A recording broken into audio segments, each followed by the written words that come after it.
नमस्कार. श्री स्वामी समर्थ. जय जय स्वामी समर्थ. अवधूत चिंतन श्री गुरुदेव दत्त. श्री भक्तविजय कथासार. अध्याय 10. ज्ञानेश्वर महाराज आणि नामदेव महाराज यांची तीर्थयात्रा. श्री गणेशाय नमः. एके दिवशी ज्ञानदेवांना नामदेवांची भेट घेण्याची इच्छा झाली, म्हणून ते पंढरपुरास गेले. तेथे पांडुरंगाच्या मंदिरात दोघांची भेट झाली. ज्ञानदेवांना पाहून नामदेवांनी लोटांगण घातले व म्हणाले, जड जीवांचा उद्धार करण्यासाठी ज्यांनी अवतार घेतला त्या तुम्हा ज्ञानियांच्या राजाला माझा नमस्कार.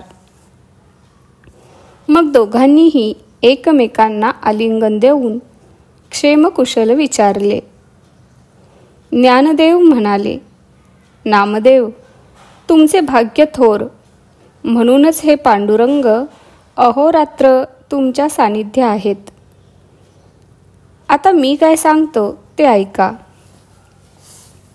त्यानंतर ज्ञानदेवांनी त्यांना गाभाऱ्यात नेले व म्हणाले, कोणी जीवनमुक्त असले तरी त्यांनी गुरु, देवता, तीर्थयात्रा, भजन, पूजन हे सोडू नये. मला तुमच्या समवेत तीर्थयात्रा करायची आहे, म्हणून मी येथे आलो आहे. ते ऐकून नामदेव म्हणाले, जेथे पांडुरंगाचा प्रत्यक्ष वास आहे ते हे पंढरी क्षेत्र टाकून अन्य तीर्थांना जाण्यात काय अर्थ आहे. मी काया वाचा मनाने त्यांच्याच अधीन आहे. तुम्ही त्यांना विचारा. त्यांनी आज्ञा दिली तरच मी येईन. त्यावेळी ज्ञानदेवांनी पांडुरंगांना नमस्कार करून आपली इच्छा सांगितली. यावर पांडुरंग म्हणाले, ज्ञानदेव, तुम्ही स्वतःच चैतन्य रूप आहात. तुम्हाला तीर्थयात्रेचे काय प्रयोजन. यावर ज्ञानदेव म्हणाले, देवा, तुमचे म्हणणे बरोबर आहे, पण त्या यात्रेमागे ज्ञानदेवांसारख्या प्रेमळ भक्तांची संगत लाभावी असा हेतू आहे. ते ऐकून पांडुरंग हसले व नामदेवांना म्हणाले, ज्ञानदेव साक्षात परब्रह्म आहेत. यांना तुमची संगत हवी आहे, म्हणून यांच्याबरोबर तीर्थयात्रा करून तुम्ही लवकर परत या. प्रवासात मला विसरू नका. माझ्यावर लोभ असू द्या. मलाही तुमची सतत आठवण येईल. मग ते ज्ञानदेवांना म्हणाले, नामदेव मला सर्वाधिक प्रिय आहेत. यांचा वियोग मला सहन होणार नाही. तुम्ही यांना नेणे हे मला संकटच आहे, पण तुमचा शब्द मोडता येत नाही. हे माझ्या कंठीचे रत्न मी तुम्हाला देत आहे. यांना सांभाळा. आणि बोलता बोलता पांडुरंगांचा कंठ दाटून आला व डोळ्यातून अश्रू वाहू लागले. पांडुरंगांना वंदन करून ज्ञानदेव व नामदेव तीर्थयात्रेस निघाले. त्यांना निरोप देऊन श्रीहरी राऊळात परतले. तेव्हा रुक्मिणी पाय धुण्यासाठी आल्या व त्यांची मुखचर्या पाहून म्हणाल्या, नाथ, आज तुमच्या डोळ्यात हे अश्रू का, आणि अंगही घामाने भिजलेले आहे. त्यावर ज्ञानदेव नामदेवांना घेऊन तीर्थाटनास गेल्याचे सांगून पांडुरंग म्हणाले, नामदेव माझे सर्वस्व आहेत.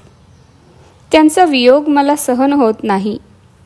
आजपर्यंत मला सोडून ते कधीही कुठेही गेलेले नाहीत, म्हणून आता त्यांचे कसे होणार याचीच मला काळजी वाटत आहे.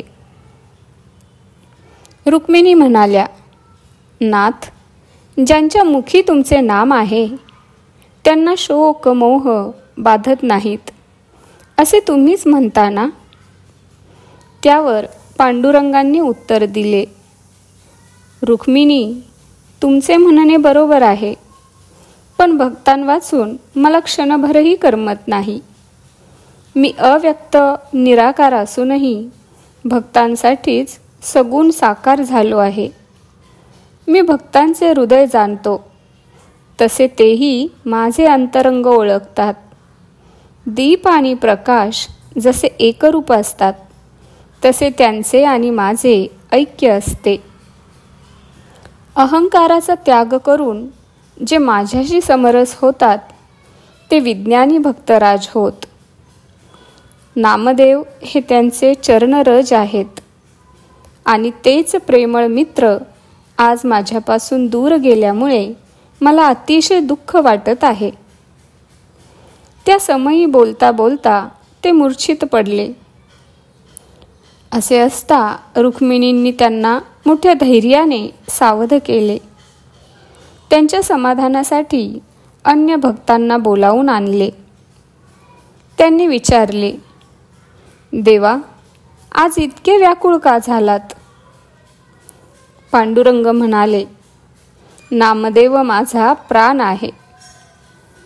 मी भक्त कार्य करतो असे म्हणायची मला लाज वाटते ती त्यांच्यामुळेच. कारण मी त्यांना आजपर्यंत धर्म, अर्थ, काम, मोक्ष असे काहीही दिलेले नाही, आणि त्यांनीही कधी संकट घातले नाही. त्यांनी जन्मापासून सेवा करून माझ्यावर मोठे ऋण करून ठेवले आहे, आणि काम क्रोधादी वैरी मारून स्वतःच संसार जिंकला आहे. त्यांना दंभ, लोभ, माया, मोह नाही, आणि माझ्या वाचून अन्य विश्रांतीही नाही. म्हणूनच मार्गी चालताना त्यांना तहान भूक लागली तर तिचे कोण निवारण करेल, या चिंतेनेच मी व्याकुळ झालो आहे. तेव्हा श्रीहरींची ती प्रेमळ वचने ऐकून त्यांना आपल्या भक्तांची किती काळजी असते याची उपस्थितांना जाणीव झाली.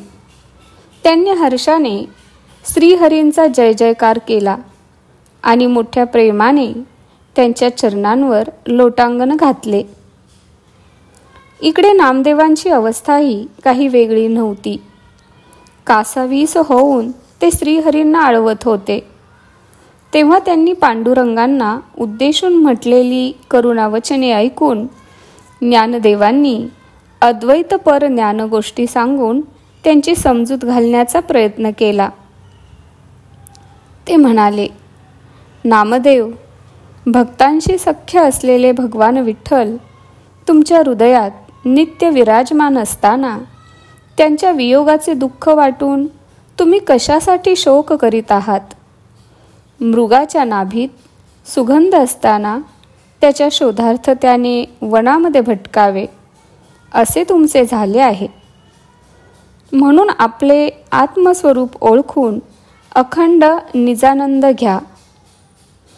त्यावर नामदेव म्हणाले, बंधू ज्ञानदेव, मला योगयुक्ती सांगू नका. विटेवर समचरणात उभे असलेले ते पितांबरधारी सगुण साकार सावळे परब्रह्म, तेच मला आवडते, तेच मला दाखवा. सनकादिक ज्यांचे ध्यान करतात, जे शंकरांना अत्यंत प्रिय आहेत, ते रुक्मिणी कांतच माझी विश्रांती आहेत. मला फक्त त्यांची भेट घडवा. तेव्हा नामदेवांचे पांडुरंगांवरील निस्सीम प्रेम पाहून ज्ञानदेव म्हणाले, सर्व ठिकाणी केवळ परब्रह्मच व्याप्त असल्यामुळे प्रभू व आपण एकच आहोत. तेव्हा हा दुजाभाव टाकून हृदयातील अद्वैत ओळखा. नामदेव म्हणाले, पाणी तर सर्वत्रच असते, पण चातक त्याला स्पर्श करत नाही. तो मेघातून पडणारे जलबिंदूच पितो. तसेच माझे आहे. मला विठ्ठलांची साकार मूर्तीच आवडते. त्यामुळे विश्वात्मक चक्रपाणी हे बोल लटके वाटतात. त्यावर ज्ञानदेव म्हणाले, अहो नामदेव, अक्षर अविचल अविनाशी असे ते परब्रह्म आपल्या हृदयात नित्य अधिष्ठित आहे. ज्ञानीजन त्यांचीच उपासना करतात. ते सत्व तुम्ही जाणून घ्या, म्हणजे तुम्हाला त्यांचा विरह वाटणार नाही. यावर नामदेव म्हणाले, ते काही मला माहीत नाही.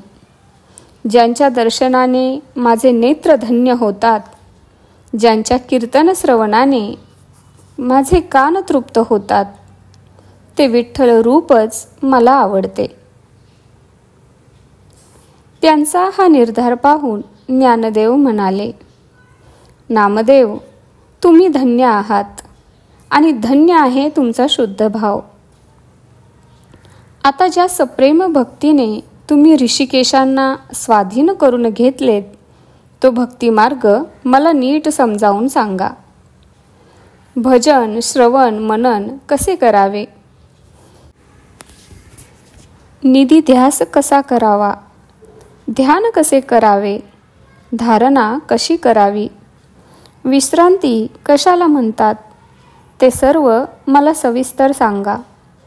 त्याचबरोबर तुमचे अनुभवही सांगा, कारण या सर्व गोष्टी जाणून घेण्याची मला तीव्र उत्कंठा आहे. ते ऐकून नामदेव म्हणाले, अहो, मला काही कळत नाही. म्हणूनच पांडुरंगांनी मला तुमच्या हाती सोपावले आहे. त्यामुळे मला तुम्ही अध्यात्मज्ञान विचारणे म्हणजे कल्पतरुने याचक होऊन कृपणा घरी जाण्यासारखे आहे. ज्ञानदेव म्हणाले, नामदेव, तुम्हाला लहान कसे म्हणावे, कारण तुम्ही पांडुरंगांचे सरळ मनाचे अंतरंग भक्त आहात. तुम्ही श्रीहरींना आपलेसे केले आहे. तुमचे साधे बोलही बरेच काही सांगून जातात. म्हणूनच मला तुमच्या भक्तीचे रहस्य तुमच्याकडूनच ऐकायचे आहे. तरी मला त्याविषयी सांगण्याची कृपा करा.